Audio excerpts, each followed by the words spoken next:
Gandikota.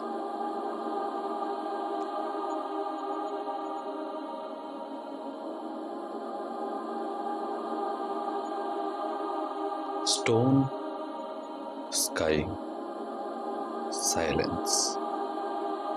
The penna flows quietly as if it knows something we don't. This is beauty, raw, unrushed, unbothered. But nature is only the beginning because beauty found a companion. Stone that learned how to become art, pillars that still remember footsteps, and stories we forgot. Spaces built to breathe, where scale mattered as much as strength. Every drop mattered here because survival was planned, not assumed. Ice that once guarded an empire. This isn't just a place you visit, it's a place you listen to. Come closer.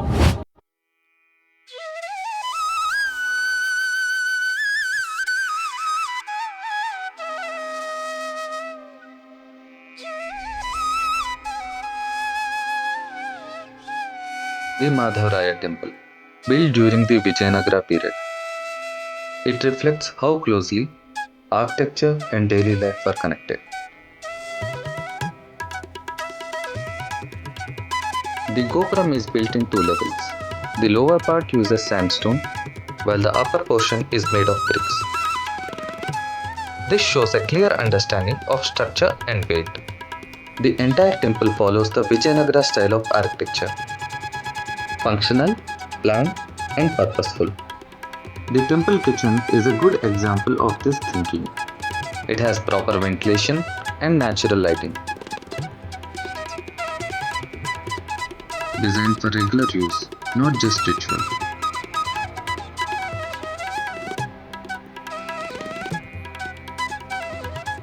Carvings here also serve a purpose. ఇది ఆగ్నేయమూల వంటశాల, ఇది వచ్చేసి ఇక్కడ బంతి భోజనశాల. అంటే ఇక్కడ symbolical చూడండి, అంటే ఇక్కడ భోజనశాల ఇక్కడ తింటారు. వరండా అటుపక్క అంటే అటుపక్క అక్కడ కూర్చొని తినేదానికి అని చెప్పేసి ఒక సింబాలికల్గా కొట్టుకున్నారు అనమాట. అక్కడ తిన్నట్టుగా అక్కడ తింటారు. చుట్టూ వరండా 3 సైడ్ వచ్చేసి బంతి భోజనశాల. బంతి భోజనశాల అప్పుడు అటుపక్క ఇటుపక్క కూర్చోబెట్టి మధ్యలో వడ్డించుకుంటే వెళ్ళిపోయేవాళ్ళు అనమాట. దాన్ని బంతి భోజనశాల అంటారు.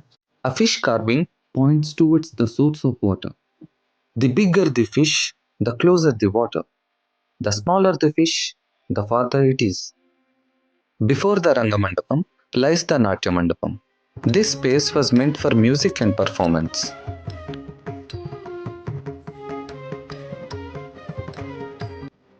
In the Natya Mandapa, musicians are carved with their instruments, guiding performers to their exact position.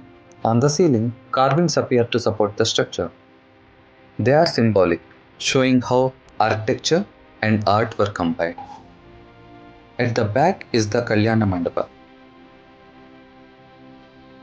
Nearby are spaces where visiting gurus stayed. The temple functioned as complete complex. Madhavraya is associated with Lord Krishna. The Vijayanagara rulers expressed their devotion through such temples. వరంగల్లో 1000 స్తంభాలు గుడి ఉంటారు కదా, ఈ 2 pillars నమూనా. The Madhavraya temple shows the Vijayanagara architecture was not only beautiful but also practical and well thought out. The Ranganatha Swami temple, built right on the edge of Gandikota's cliff. Here, the land drops into silence. From here, the view stretches endlessly, as if faith itself wanted a front row seat to the grandeur of Gandikota. But the real magic begins when you step inside. Pillar after pillar, each one alive with stories. Every surface speaks. This temple is filled with beautiful carvings of deities Lord Narsimha, Sri Krishna, Lord Vishnu, Lord Venkateshwara, and many more. These weren't just temples, they were visual scriptures. Before reaching the sanctum lies the Rangamandapa, a space designed not just for movement but for pause to prepare the mind before meeting the divine. And behind, within the same boundary, the Kalyana Mandapa, where celebration and ritual once echoed through stone. Here, architecture and nature stand side by side, neither overpowering the other, just two forms of greatness in silent conversation.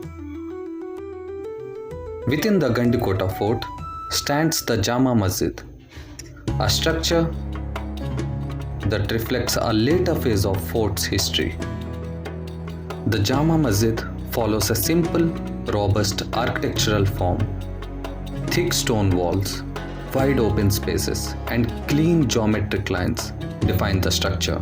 Encircling the masjid are several chambers, rooms once used as resting and lodging spaces for guests, travelers, and officials visiting the fort.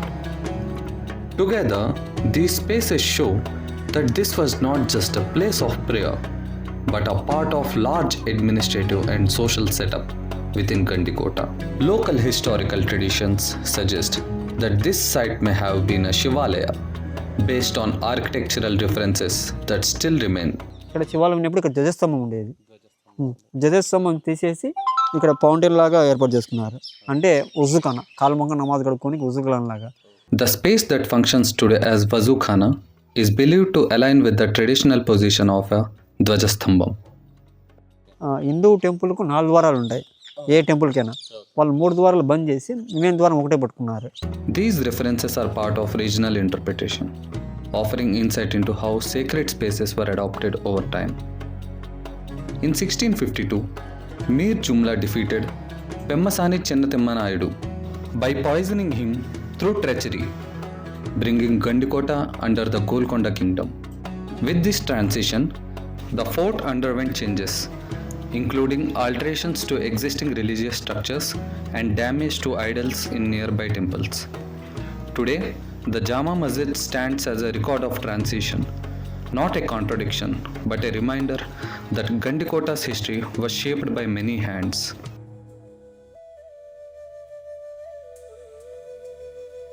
Gandikota was never meant to be conquered easily. Each stone here was placed with intention. Every path, a calculation. Nature was the first line of defense. Surrounded by deep valleys on 3 sides, the fort offered only one possible point of attack. And even that was not welcoming. కోర్టులోకి వచ్చిన తర్వాత ఏనుగు iron doors ఉన్నాయి కదా, iron doors ఎందుకు పెట్టినారంటే ఆ కాలంలో ఏనుగుకు ముందు భాగంలోకి ఐరన్ కట్టేసి కొడితే కనుక వాకిలు బద్దలు అయిపోతాయి. ఐరన్ ముందు భాగం కట్టే దాన్ని బల్లెం అంటారు. దాన్ని కొడితే బద్దలు అయిపోతాయి. అలా కొట్టుకోకుండా ఉండేదానికోసం డూమ్స్ ఏర్పాటు చేసుకున్నారు. స్టార్టింగ్లో జిగ్జాగ్ టైప్లో ఉందన్నమాట. The entrance to Gandikota is zigzag, designed to slow enemies, break formations, and expose them to defenders above. Speed was denied, control was taken. Rising across the fort were 101 watchtowers. From any direction, any movement could be seen. And if defense ever failed, there was always a way out. An escape tunnel leading quietly to the river and onward to Gurtikonda. Water, the most critical resource, was mastered here. Rock cut pipe system supplied water.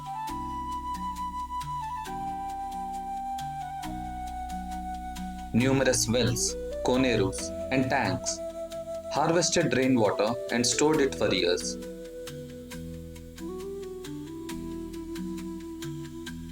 Even a fountain constructed during the Nizam period stood as a proof that utility and aesthetics were never separated.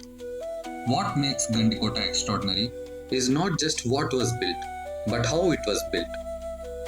There was no foundation here. The fort rises directly from a rocky platform, yet stands firm even now. To To lock massive stones in place, builders poured molten iron between joints, binding structures with heat and precision. Only ఒట్టిగా వేర్చుకుంటూ వెళ్ళిపోయినారు. ఫ్యూచర్లో foundation నగ్గి కనుక కొన్ని రాళ్ళు అటు ఇటు జరగడం ఉంటుంది కదా, అలా నగ్గకోకుండా ఫ్యూచర్లో ప్లానింగ్ వల్ల ఏముందంటే అప్పట్లో ఇంటర్లాకింగ్ ఈ స్టోన్కు హోల్ చేసి ఐరన్ లాగా వేడి చేసి అతికిచ్చేసినారు. కానీ ఆ ఐరన్ అనేది కనపడకోకుండా మేనేజ్ చేసుకున్నారు.